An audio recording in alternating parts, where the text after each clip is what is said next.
میرے بھائیوں، لیلۃ القدر کے متعلق انشاءاللہ کچھ گفتگو ہوگی۔ حضور صلی اللہ علیہ وسلم اللہ کے لاڈلے پیغمبر ہیں اور یہ امت اللہ کی لاڈلی امت ہے، تو اس پر اور جہاں بہت سارے انعامات ہوئے، اس امت کے ساتھ اللہ نے خاص توجہ فرمائی، خاص محبت فرمائی اور اس کے لیے بہت ساری سہولتیں عطا فرمائیں جو پہلی امتوں کو نہیں ملی۔ اس امت کی عمر کم، لیکن جنت میں سب سے پہلے جائے گی، آئی سب سے بعد میں، لیکن یہ امت سب سے پہلی امتوں سے جنت میں پہلے جائے گی۔ اس کو وقت تھوڑا ملا، لیکن عبادت اس کو شارٹ کٹ ملی کہ تھوڑی عبادت کرے، اجر و ثواب زیادہ رکھ دیا اللہ نے، اور اس کے عمل کا دورانیہ کم۔ جیسے اب ہمارا روزہ ہے کہ پہلے امتوں کا روزہ رات کو کھا کر سو گئے، روزہ شروع ہو گئے، لیکن ہمارے لیے اللہ نے آسانی فرما دی کہ بھی رات بھر کھاؤ پیو صبح صادق تک، تو یہ آسانی ہوئی، ہمیں سحری مل گئی۔ اور اس کے علاوہ جو سب سے بڑی نعمت ملی ہے وہ لیلۃ القدر ہے، اور اس لیلۃ القدر کا اللہ تعالیٰ نے قرآن پاک میں ذکر فرمایا ہے اور اہمیت بیان فرمائی ہے کہ انا انزلناہ فی لیلۃ القدر، کہ اس قرآن پاک کو ہم نے لیلۃ القدر میں نازل فرمایا۔ پھر اللہ نے مزید اہمیت بتانے کے لیے ایک سوالیہ انداز اختیار کیا، فرمایا وما ادراک ما لیلۃ القدر، تمہیں کچھ خبر بھی ہے، کچھ پتہ بھی ہے لیلۃ القدر کیا ہے؟ جب کسی چیز کی اہمیت بتانی ہو کسی بھی شخص کو، ہم آپس میں گفتگو کے دوران بھی جب کسی کو کسی بات کی اہمیت اور اس کی بڑائی اور عظمت بتانی ہو تو پوچھتے ہیں تو کچھ خبر بھی ہے اس کے بارے میں جو میں بتانے لگا ہوں؟ کتنی بڑی اور اہم بات ہے، کچھ پتہ بھی ہے تجھے؟ تو ایسے ہی اللہ تعالیٰ فرما رہے ہیں وما ادراک ما لیلۃ القدر، کہ تمہیں اس پتہ بھی ہے لیلۃ القدر کیا ہے؟ یہ اللہ سوالیہ انداز میں اس بات کی یعنی اس چیز کو بیان کرنے سے پہلے جب سوالیہ انداز اختیار کیا جاتا ہے تو جو سامع ہے وہ چوکنا ہو جاتا ہے، متوجہ ہو جاتا ہے کہ کوئی اہم بات ہے جس کے بارے میں سوال کیا جا رہا ہے۔ تو اللہ تعالیٰ نے یہاں سوال کیا وما ادراک ما لیلۃ القدر، کچھ خبر ہے تمہیں لیلۃ القدر کیا ہے؟ پھر اللہ نے خود ہی بتایا لیلۃ القدر خیر من الف شہر، لیلۃ القدر 1000 مہینوں کی عبادت سے افضل ہے، لیلۃ القدر 1000 مہینے کی عبادت سے افضل ہے۔ لیلۃ القدر خیر من الف شہر، آگے فرمایا تنزل الملائکۃ والروح فیہا، اور اس رات میں فرشتے اترتے ہیں، اللہ تعالیٰ آسمانوں کے سارے فرشتوں کو بھیجتے ہیں۔ بے جس امت محمدیہ پر تم نے اعتراض کیا تھا، یعنی جس انسانیت پر اعتراض کیا تھا، جا کے دیکھو ان کی عبادات کو، اللہ فرشتوں پر فخر فرماتے اور سارے فرشتوں کو بھیجتے، اور نہ صرف سارے فرشتے بلکہ والروح فیہا، جبرائیل علیہ السلام بھی آتے ہیں۔ جبرائیل علیہ السلام کا، حالانکہ فرشتوں میں جبرائیل علیہ السلام آگے تھے، لیکن اللہ نے فرمایا علیحدہ سے والروح فیہا، جبرائیل علیہ السلام بھی آتے ہیں۔ تنزل الملائکۃ والروح فیہا باذن ربہم، اللہ کے حکم سے اترتے ہیں، من کل امر، اور ہر قسم کے امور کو لے کر۔ فرمایا لیلۃ القدر میں بہت سارے سال بھر کا بجٹ بھی طے ہوتا ہے،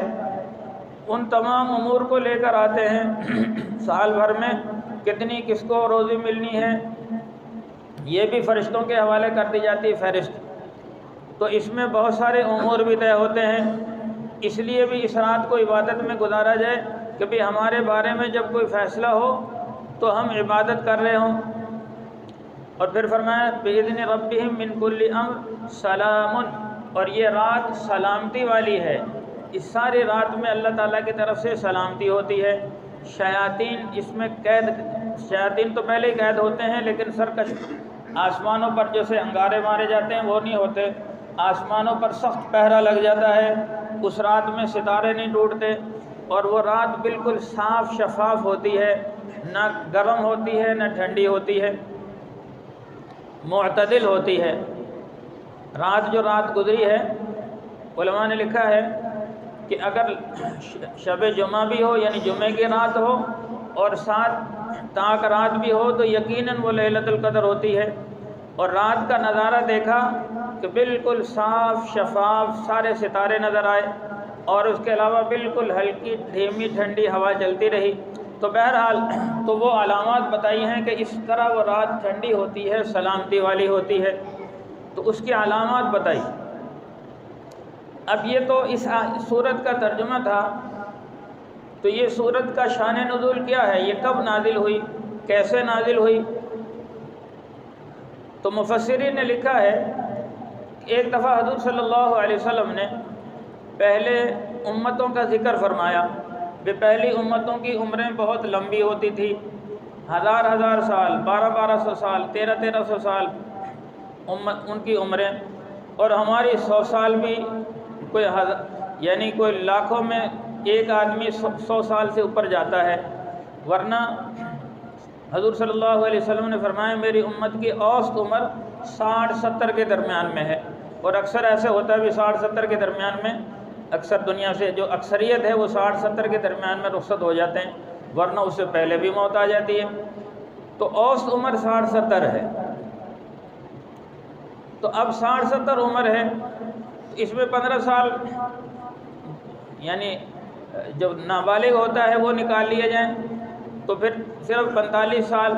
45 یا 50 سال بچتی ہے۔ اب ہماری کل عمر 50 سال اور ان کی یعنی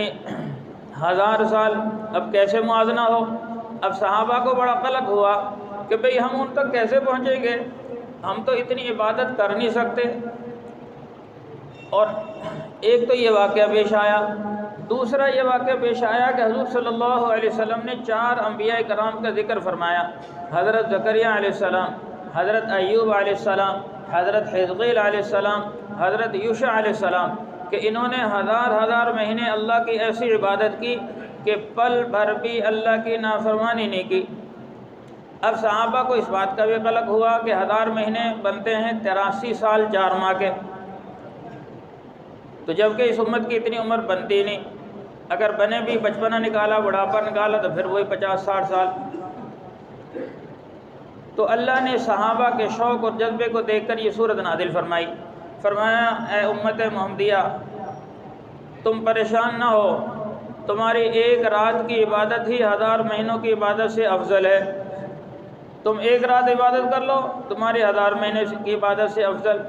اور ہمیں ہر سال 5 راتیں مل جاتی ہیں، اب 5 کو 1000 سے ضرب دیں تو وہ تقریباً 5000 مہینے سے بھی زیادہ عبادت کا ثواب مل جاتا ہے۔ تو یہ تو ہر سال یعنی پھر ہر سال اللہ تعالیٰ موقع دے دے تو پھر کتنی عبادات کا ثواب، اور تو یہ تو صرف لیلۃ القدر پر ہے، ورنہ اس کے علاوہ جو دعوت و تبلیغ اس امت کو جو اہم فریضہ ملا وہ دعوت و تبلیغ، ختم نبوت کی برکت سے تبلیغ کا فریضہ ملا، اور تبلیغ پر جو ہے فرمایا کہ ایک نماز پڑھو اللہ کے راستے میں نکل کر 49 کروڑ نمازوں کا ثواب۔ اب 49 کروڑ پہلی امتوں نے ساری زندگی نہیں پڑھی ہوں گی، یہ امت اللہ کے راستے میں نکل کر ایک نماز پڑھ لے 49 کروڑ نمازوں کا ثواب، ایک روزہ اللہ کے راستے میں جا کر رکھ لے 49 کروڑ روزوں کا ثواب، ایک دفعہ سبحان اللہ کہہ دے 49 کروڑ سبحان اللہ کا ثواب۔ اس امت کے ساتھ تو اللہ نے بڑی شفقتیں اور بڑی اس پر رحمتیں نازل فرمائیں کہ بڑی ہی لاڈلی امت ہے، اس کا تو کھاتا ہی بڑا لمبا ہے۔ لیکن کوئی کسی آدمی نے نا کسی اللہ والے سے پوچھا بے شب قدر کب ہے، تو اللہ والے نے فرمایا ہر شب قدر است اگر قدر بدانی، انسان کے لیے ہر رات شب قدر بن سکتی ہے اگر قدر جانتا ہے، اور اگر قدر نہیں ہے اس کے لیے ہزاروں لیلۃ القدر بھی بے قدر ہیں، اس کو پتہ ہی نہیں کب لیلۃ القدر آئی اور کب گزر گئی۔ جن کو قدر نہیں ہے وہ تو اپنی زندگی برباد کر رہے ہیں، وہ تو دنیا بھی ان کی برباد ہے اور آخرت بھی، اور جن کو قدر ہے وہ ہر رات کو شب قدر سمجھتے ہیں ہر رات میں عبادت کرتے ہیں، ایک ایک لمحے کی وہ قدر کرتے ہیں، ایک ایک لمحے کی قدر جانتے ہیں کہ بھئی یہ لمحہ بڑا قیمتی ہے، اگر اس لمحے کو ہم نے ضائع کر دیا تو آخرت کی ہزاروں سال کی زندگی بگڑ گئی، اگر اس لمحے کو ہم نے قیمتی بنا لیا تو آخرت کی ہزاروں سال کی زندگی بن گئی۔ یہاں کا ایک ایک لمحہ بڑا قیمتی ہے۔ جیسے حدیث میں آتا ہے نا، بندہ ایک نماز جان بوجھ کے قضا کرتے بعد میں جب پڑھ بھی لے اس کو 2,88,00,000 سال جہنم میں جلایا جائے گا۔ اب نماز 10-15 منٹ میں پڑھی جاتی ہے تو 10-15 منٹ کی اس نے کوتاہی کی تو اس کی کروڑوں سال کی زندگی بگڑ گئی، اور اگر 10-15 منٹ اس نے یعنی وقت پر نماز پڑھ لی اس کی کروڑوں سال کی زندگی بن گئی۔ یہاں کا ہر لمحہ بڑا قیمتی ہے۔ تو بہرحال آگے فرمائے تنزل الملائکۃ والروح فیہا، اس رات میں فرشتے اترتے ہیں اور جبرائیل علیہ السلام بھی آتے ہیں۔ تو حدیث میں اس کی تفصیل ہے بھی فرشتے کیسے اترتے ہیں، ان کی کیا کیفیت ہوتی ہے۔ تو احادیث میں تفصیل آتی ہے کہ جس رات لیلۃ القدر ہوتی ہے تو جبرائیل علیہ السلام فرشتوں کی ایک بہت بڑی جماعت کے ساتھ اترتے ہیں۔ سب سے پہلے بیت اللہ پر، چونکہ یہ جو بیت اللہ ہے یہ زمین کے سینٹر پہ ہے، زمین کے درمیان میں ہے، سمجھو یہ جیسے انسان کے درمیان میں ناف ہے، یہ بیت اللہ زمین کی ناف ہے، بالکل درمیان میں ہے۔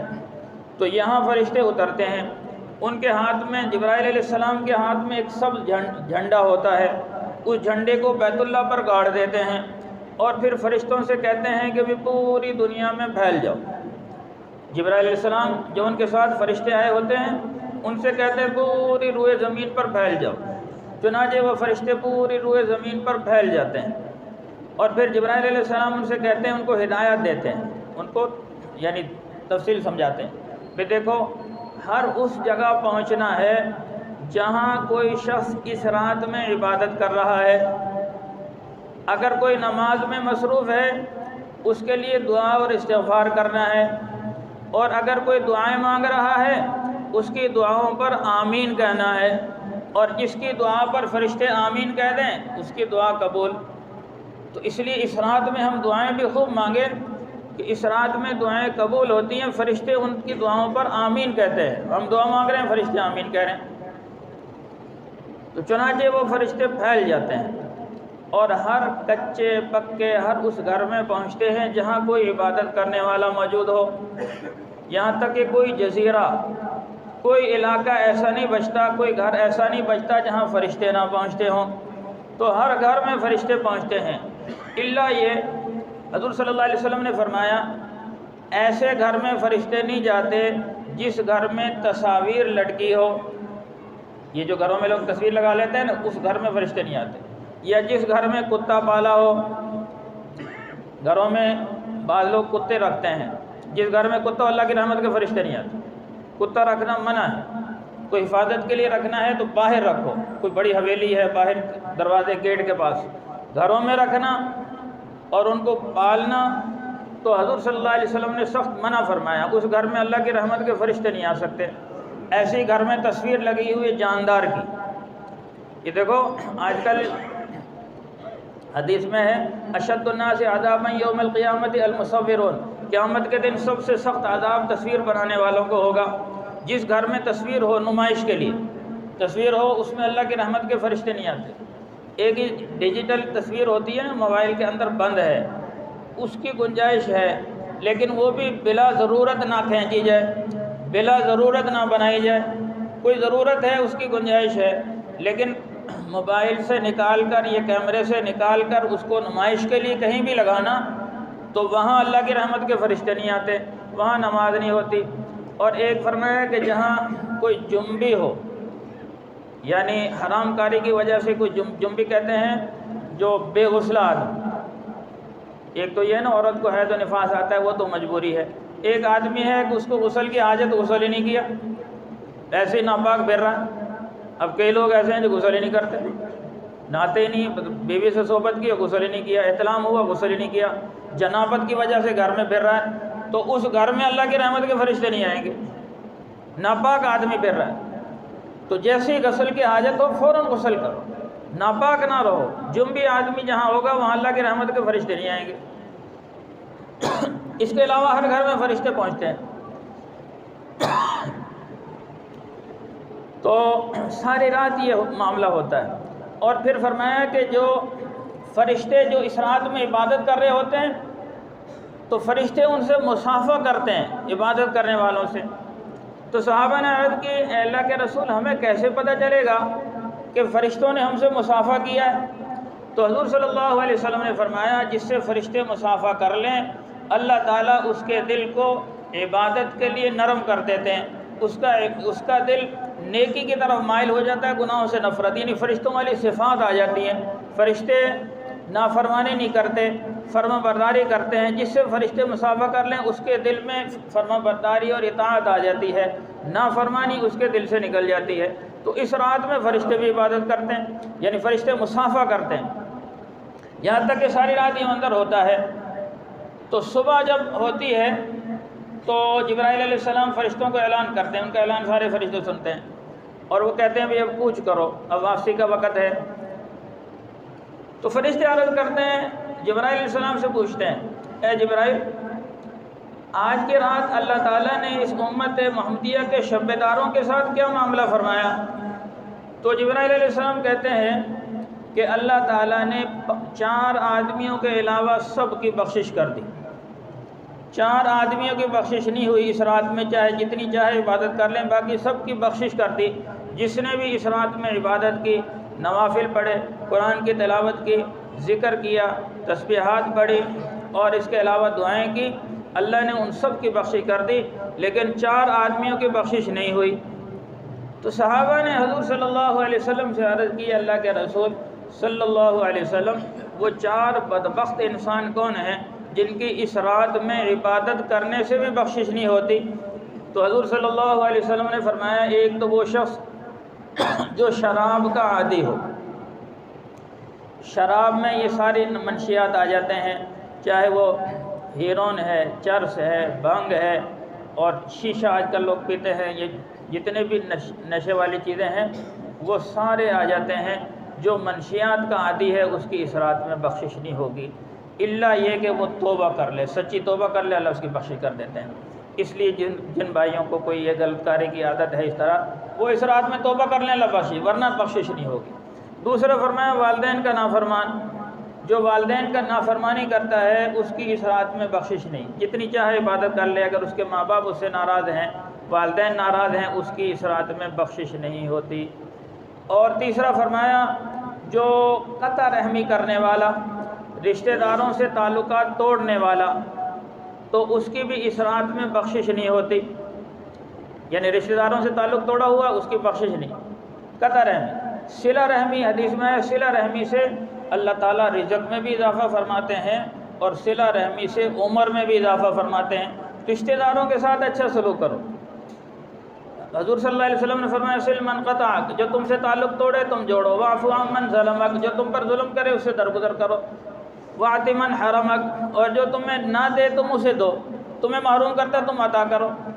واحسن الی من اساء الیک، تم سے تمہارے ساتھ برائی سے پیش آئے تم بھلائی سے پیش آؤ۔ فرمایا یہ اولین اور آخرین کے اخلاق ہیں، یہ نبیوں کے اخلاق ہیں۔ تو صلہ رحمی سے رزق میں بھی اضافہ اور عمر میں بھی اضافہ، اور قیامت کے دن صلہ رحمی کہے گی، یعنی رشتہ داری کہے گی اللہ جس نے مجھے جوڑا تو اپنی رحمت سے جوڑ دے، جس نے مجھے توڑا تو اللہ اپنی رحمت سے اس کو توڑ دے، رحمت سے مراد جنت ہے، یعنی اسے جنت سے دور کر دے۔ تو اس لیے صلہ رحمی اختیار کریں۔ جو قطع رحمی کرتا ہے اس کی بخشش نہیں۔ قطع رحمی اپنے رشتہ داروں سے تعلقات ختم کیے، میں فلانے سے نہیں بولتا، ہمارا فلانے بھائی کے ساتھ آنا جانا بند ہے، ہمارے بہن کے ساتھ آنا جانا بند ہے، پھوپھی کے ساتھ، تائی کے ساتھ، یعنی چھوٹی چھوٹی باتوں پہ، جبکہ حضور فرمائے وہ تم سے تعلق توڑے تم جوڑو، تم پر ظلم کرے تم معاف کرو، تمہیں نہیں دیتا تم دو، فلاں نے ہمیں کچھ نہیں دیا ہم کچھ نہیں دیں گے، نہیں تم دو، بخشش نہیں کروانی۔ تو اس لیے جنہوں نے یہ تعلقات ختم کیے اس رات میں توبہ کر لے، بے ہم سارے رشتہ داروں کے ساتھ اچھا سلوک کریں، وہ برا کرتے رہے ہم اچھا کریں گے، وہ برا کریں ہم اچھا کریں گے، ہماری بخشش ہو جائے گی، ان کی نہیں ہوگی۔ تو سب کے ساتھ تعلقات جوڑ لو۔ اور آخری فرمایا جس کے دل میں کینہ ہو، بغض ہو، حسد ہو، اس کی اللہ تعالیٰ بخشش نہیں فرمائے۔ دل میں بات رکھنا کسی کے بارے میں، کینہ رکھنا، بغض رکھنا، حسد رکھنا، جیلس جسے کہتے ہیں سڑنا، تو یہ حسد یہ شیخ سعدی فرمائے اے حسود بمیر تابہ رہی ای رنجیش کے بجز مرگ نتواں رہی، اے حاسد تو مر جا، یہ ایسی بیماری ہے کہ موت کے علاوہ اس کا کوئی علاج نہیں ہے۔ تو حسد بہت بری بیماری ہے۔ حسد فرمائے نیکیوں کو ایسے برباد کر دیتا ہے جیسا کہ آگ لکڑی کو کھا جاتی۔ حسد نہ رکھیں کسی کے بارے میں، دل کو صاف رکھیں،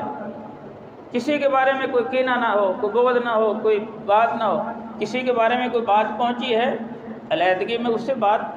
کھل کے کر لے بندہ، بات دل میں نہ رکھے۔ یہ حسد اور کینہ ہے، اس کو حقد کہتے ہیں، اس کی بخشش نہیں، اس رات میں بھی بخشش۔ تو اس لیے